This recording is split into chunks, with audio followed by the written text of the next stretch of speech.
So hi guys, good morning. Ang gagawin pala natin ngayon guys ay mag-harvest tayo ng sibuyas.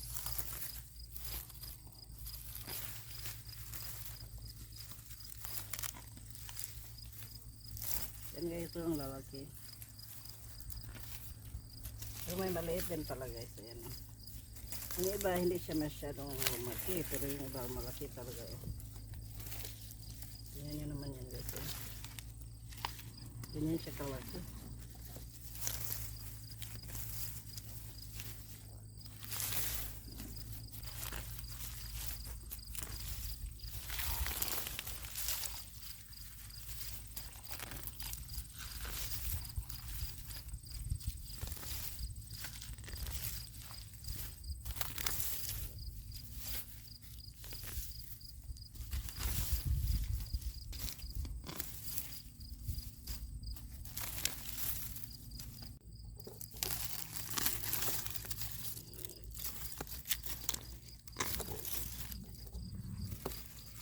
Tingnan nyo guys. Mag-harvest pala tayo ng ano ngayon guys. Sibuyas. Hindi ko na nilinisan kasi mag-harvest naman ay sayang. So yan. Lalaki guys. Tingnan nyo guys. Oh. Super laki niyan. So dito.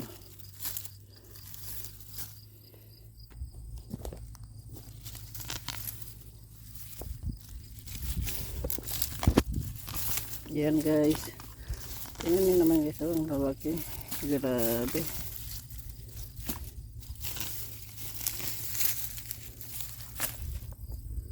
Ang ganda ng tubo ng aking sibuyas guys.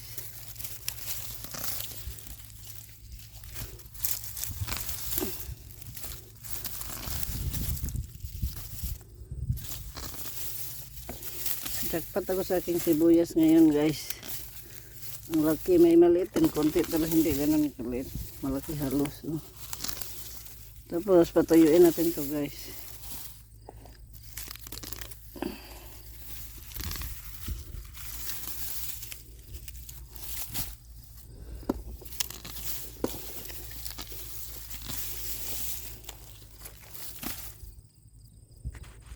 Look at this guys, oh, how big it is. Isn't that big? Ito yung aking red onions. Tsaka ito yung aking white onions. Super lucky.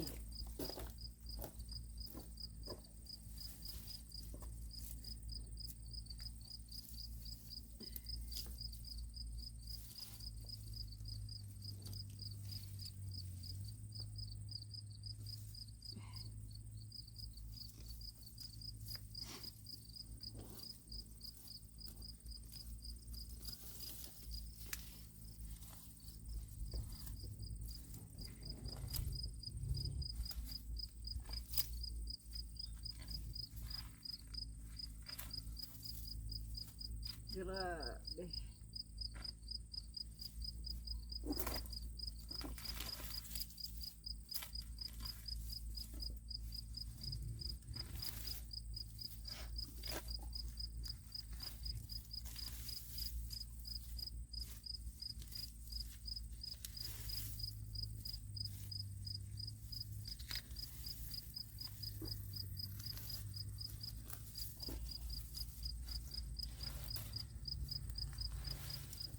So ayan na guys, natapos na nating i-harvest yung aking mga sibuyas. So ito lahat yung ating na-harvest.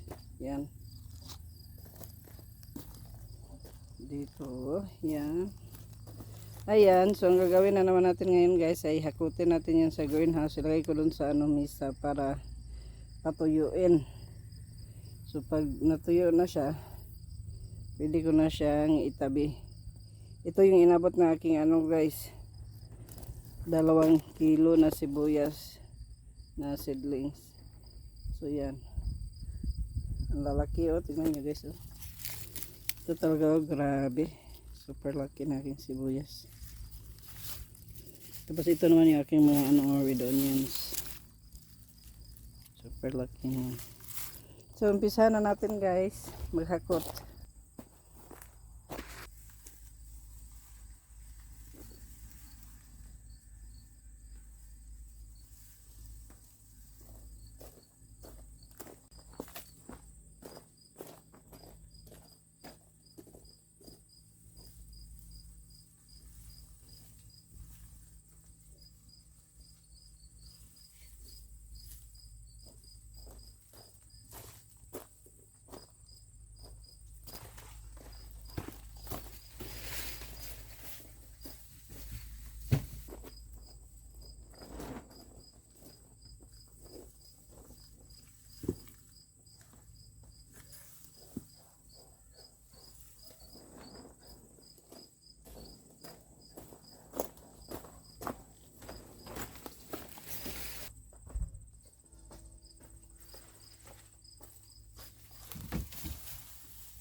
So guys, ito yung nakuha nating sibuyas na red. Yan. Ang lalaki niyan guys. Oh. Yan guys, oh. Sobrang laki. Tsaka dito yung dalawang box na ating yung white. Ito yung ating sibuyas na yung white onions. So, yan, ang lalaki nila. Grabe. Siguro yung isang piraso guys, siya. Weigh 1/4. 1/4 siguro yung pag-itimbang to. Ang bigat. Ngayon naman guys, oh. Sobrang laki niyan. Ayan.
So ito guys, tapos na tayong maglinis sa ating onions.